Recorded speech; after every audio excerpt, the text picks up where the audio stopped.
Andrew Galway, Managing Director at Sovereign Group, who has a deep expertise in corporate governance, trading, operations, and post-incorporation management. With 40 plus years of experience, Andrew has overseen successfully running businesses across Singapore and Southeast Asia. Thank you, Andrew, for coming for this event. When expanding into Singapore, choosing the right business structure can have a long-term impact on a company's operations and success. Could you explain the different business structures that companies can consider? Also, based on your experience, which would you typically recommend for European businesses? Also, the third part of this question, what are the common mistakes do companies often make when making this decision? Thanks, Harpreet. Well, in Singapore, the European companies, as well as other international companies, often consider how they're going to enter the market. And the common idea is to consider, first of all, a rep office or a branch office, a branch of the European company, or to set up a subsidiary of the European subsidiary. And I think a lot of people feel more comfortable, perhaps if they're unsure about the market, to look at the branch as potentially the easiest step to test the market, and that's fine. It does allow sort of relatively quick access into Singapore and a legal base to consider expansion in the region.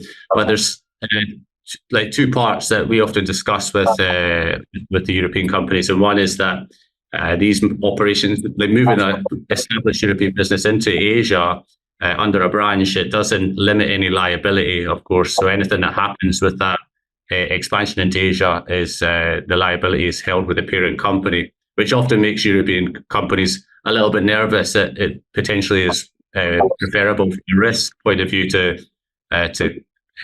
put the risk into a subsidiary and limit the liability. And another aspect is tax as well. Like, a lot of people like Singapore because of the favourable rate of tax, and that only applies with a separate entity. So a branch, normally any profits made through a branch would be fully taxable back in Europe. That's very helpful overview, Andrew.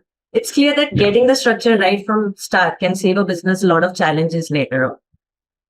Andrew, my next question is to you. Once a business is incorporated in Singapore, ensuring smooth operations and compliance is key. From your experience, what governance practice should European business prioritize, sort of post-incorporation, to stay compliant with Singapore's regulatory framework? And are there any common mistakes that you've seen? Yeah, well, like leading on from what Ivan mentioned earlier about the whole myriad of different challenges that European clients can face moving to Singapore, that's not the case in every country. Some, like for example, in the UK, where we're from, you don't need to appoint a corporate secretary. You can do it yourself. In Singapore, you must appoint a corporate secretary. So the good news is that professional firms like people on this panel, we will help you with that. And what I find is my corporate secretaries, they do much more than just the regulatory statutory filing. Basically, they will help you with immigration. They'll help you with obtaining licenses to operate, and they'll really be sort of a point of contact to help foreign clients to establish themselves in Singapore. So I guess from a corporate governance point of view, what do these corporate secretaries help with? It's a little bit unusual. And there was two things that sprung to mind that European clients tend not to have seen before. One is the register of controllers that we have in Singapore.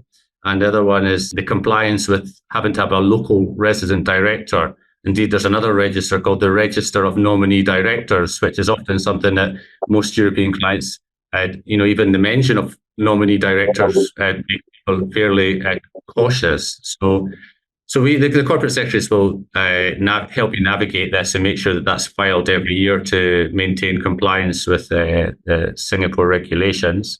So just to expand quickly on what those are, the controller is often mistaken from director, because obviously the director's controlling the company. Then you've got this register of controllers, but really it's the controllers to identify who has 25% ownership of the company and control and control is defined as being able to add and replace directors rather than the management of the company. But the big one potentially, and again, we could probably have a whole seminar on this one, is the local resident director. requirement, because sometimes we see European companies that are expanding into the region. They might be sending a team of people here, but they don't want nobody's suitable to be a director of the company. So what do you do? Because the people that are being employed here on employment passes might be quite senior in the firm, but they're not quite suitable to be a director of the company. But yet you need a local director to be, or you can't set up a Singapore subsidiary. This is a challenge people have, and there's almost a whole industry that's established as a result to meet that need, where you can speak to a third party to appoint a local director to satisfy that need. But that has been that's something that needs advice. It needs to be taken carefully, and has been subject to more regulation recently in Singapore. So that's something that something needs to be monitored carefully. Like, so some mistakes that are made is sometimes senior people are appointed. Like, so a local resident director can be a Singaporean national or PR, or a foreigner that joins as an EP, an employment pass. But sometimes, like European clients, will get an employment pass, but they won't actually live in Singapore, and they'll still be based in Europe, and they'll put themselves as a local resident director, thinking that's fine, but actually that's not fine. Like, if the authorities are aware of that, they'll not be overly happy. It should be someone that's living in Singapore. So that's potentially a mistake that's sometimes made. That's a really great point, and very insightful about the local appointment of local directors and nominee directors. Businesses need not to only set up their business, but they also need to be sure that they stay compliant as they scale. Andrew, probably you can throw some light on tax systems and capital gain and corporate tax. This comes from the audience. So probably just one or two liners that you can probably add to what Ivan has been talking about. Yeah, I was looking through some of the questions that came in, and that one did spring to mind, actually, which is something we talk quite a lot about. Singapore doesn't have capital gains tax, and still doesn't have capital gains tax. But at the start of this year, in compliance with sort of EU legislation, there was a tax code that was slipped in to the corporate tax system called 10L.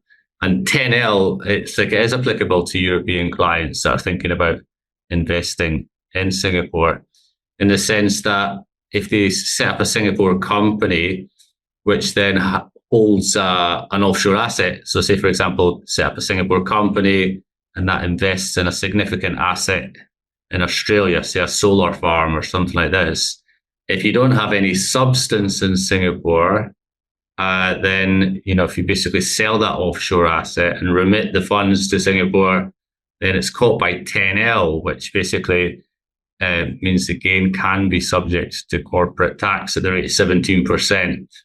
So effectively bringing in a kind of capital gains tax.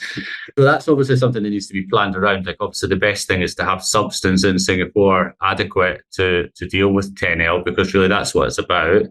But, sometimes substance is something that, may or may not be able to do. So there's various things we can do around that. But I think that, one needs to also remind itself of the corporate tax system in Singapore, which is source and remittance based. So I'm not going to go into that too much, but the system compared to some global tax systems is very straightforward. So that the premise is source was the gain attributed to activity in Singapore, and then the second part was did you remit the funds to Singapore? So with this capital gains 10L situation, one thing to look at is, can you put substance in Singapore? And then the other consideration is, will you remit the gain into Singapore as well? And these are two things that can be considered to try and plan around that.